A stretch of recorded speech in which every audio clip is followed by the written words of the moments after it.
আসসালামু আলাইকুম, সবাই কেমন আছেন? তো আমাদের কাছে একটি ভীষণ এলইডি টিভি আছে। তো এটার সমস্যা ছিল এই যে ভার্টিক্যাল বার। তো এই প্রবলেমটি নিয়ে আমাদের কাছে আসে ঠিক করার জন্য।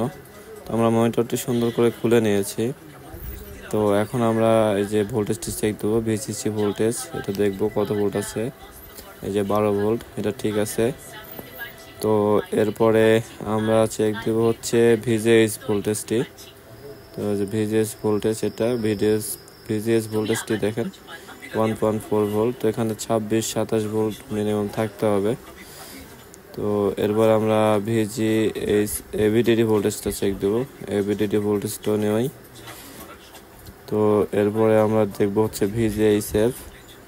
তো ভিজিএসএফ এই ভোল্টেজটিও নেই, দেখেন এই যে ভিজিএসএফ এই ভোল্টেজটিও নেই। এরপরে আমরা চেক দেব হচ্ছে ডিভিডিডি 3.3 ভোল্ট। তো এই ভোল্টেজটি ঠিক আছে। তো আমাদের ভিজিএস লাইনটি শর্ট। এবার আমরা যে 3 ঠ্যাঙের এই ছোট্ট মসমেটটি খুলে দিয়ে দেখব যে আমাদের ভিজিএস ভোল্টেজটা আসে কিনা। তো আমাদের যে 2টি ঠ্যাং আমরা ওপেন করে দিচ্ছি, এই যে 2টি ঠ্যাং আমি সুন্দর করে ওপেন করে দিচ্ছি। এরপর আমরা চেক দিয়ে দেখব যে আসলে আমাদের ভিজিএস ভোল্টেজটি আসে কি না। তো দেখেন আমরা লাইন দিয়ে দিয়েছি, লাইন দেওয়ার পর আমরা ভিজিএস ভোল্টেজটি চেক দিচ্ছি। এই যে দেখুন আমাদের ভিজিএস ভোল্টেজ 29 ভোল্ট কিন্তু চলে আসছে। তো ভিজিএসএফ এই ভোল্টেজটি কিন্তু নেই। তো ওই মসমেটটা দিয়ে আপনার বাইপাস হয়ে ওই ভিজিএসএফ ওই ভোল্টেজটি যায়। তো এখানে আসলে এই ক্যাপাসিটারটি মেনলি শর্ট হয়ে আছে। তো এটা মিটারে শর্ট দেখাচ্ছিল না, মিটারে ঠিকই দেখাচ্ছিল। তো মিটারে আপনার যখন এটা দিই তখন দেখায় যে এটা ঠিক আছে ক্যাপাসিটার। তো আমরা এই ক্যাপাসিটারটি ওপেন করে দেব, ওপেন করে দিয়ে দেখব যে আসলে আমাদের ভোল্টেজটি ঠিক আসে কিনা। তো আমি এটা ঝালাই দিয়ে নিচ্ছি। ঝালাই দেওয়ার পরে আমি ক্যাপাসিটারটি ওপেন করে দেব। এই যে ক্যাপাসিটারটি ওপেন করে দিলাম। ওপেন করে দেখব যে আমাদের ভিজিএস ভোল্টেজটা আসে কিনা। এই যে আমি এটা সুন্দর করে ওপেন করে দিয়েছি।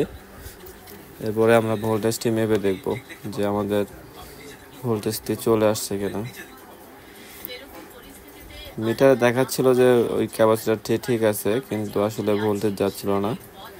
এই যে আমাদের ভোল্টেজটি কিন্তু চলে আসছে। এই যে দেখুন আমাদের প্যানেলটি কিন্তু একেবারে সুন্দরভাবে ঠিক হয়ে গেছে, আমাদের ছবি চলে আসছে। আসলে মূলত ওই ক্যাপাসিটারের কারণেই প্যানেলটি শর্ট হয়েছিল, ভিজিএস ভোল্টেজটি শর্ট হয়েছিল। তো আমি অন্য ত্রিকোণ বোর্ড থেকে একটি সুন্দর করে ক্যাপাসিটার নিয়ে লাগিয়ে দেব।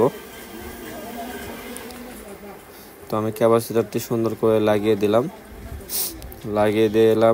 এখন এটা ইনশাআল্লাহ ওকে হয়ে গেছে। এটা অনেক দিন যাবে, এটা আর সহজে কিছু হবে না। তো আমাদের নতুন ভিডিও পেতে আমাদের চ্যানেলটি অবশ্যই সাবস্ক্রাইব করে রাখবেন। আমরা প্রতিনিয়ত চেষ্টা করব আপনাদেরকে নতুন ভিডিও দেওয়ার জন্য। তো আমাদের চ্যানেলটি অবশ্যই সাবস্ক্রাইব করে পাশে থাকা বেল আইকনটি বাজিয়ে দিবেন। যে আমাদের প্যানেলটি একদম ওকে হয়ে গেছে। আমরা এবার ডিশের লাইন লাগিয়ে দেখব। তো ডিশের লাইন লাগিয়ে দিলাম। এই যে দেখুন কত সুন্দর ছবি চলে আসছে। আমাদের মনিটরটি কিন্তু একেবারে ঠিক হয়ে গিয়েছে, একদম আগের মতন আবার চলবে ইনশাআল্লাহ। তো সবাই ভালো থাকবেন, সুস্থ থাকবেন, আর আমাদের চ্যানেলটি অবশ্যই সাবস্ক্রাইব করে দিয়ে রাখবেন। ধন্যবাদ সবাইকে। আসসালামু আলাইকুম।